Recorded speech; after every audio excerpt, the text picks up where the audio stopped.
Patient assessment involves a series of components or building blocks. It is one of the most common and challenging tasks that EMTBs or medics must perform. All decisions made about patient care flow out of the assessment process. Your ability to use just the right amount of these building blocks at the right time, depending on the patient's condition, is very important. Separate videos will be devoted to each of the building blocks of assessment.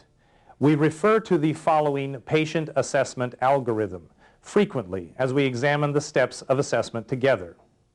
This diagram may seem intimidating at first, but properly mastered, this process assures that life-threatening conditions are identified and treated immediately, and then the identification and evaluation of lesser injuries and medical conditions can follow as appropriate.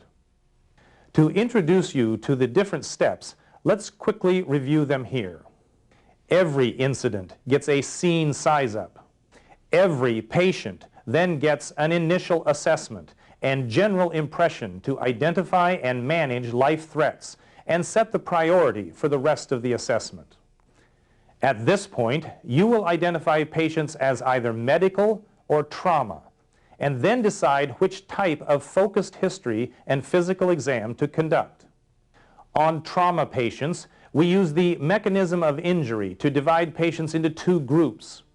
Those with significant mechanisms of injury will receive a rapid trauma assessment. Those without significant mechanism of injury will need their specific injured body part closely examined. In medical patients, those who are responsive get an interview, then an exam focused at the body system you suspect is causing the problem. If they are not responsive, they get a rapid physical exam, and your interview primarily involves available family and bystanders. All trauma and medical patients will have a set of vital signs and a sample history taken during the patient assessment. Trauma patients with a significant mechanism of injury get a detailed physical exam, usually during transport if time permits. All patients receive ongoing assessment during transport as well. Let's now examine how all of these building blocks come together.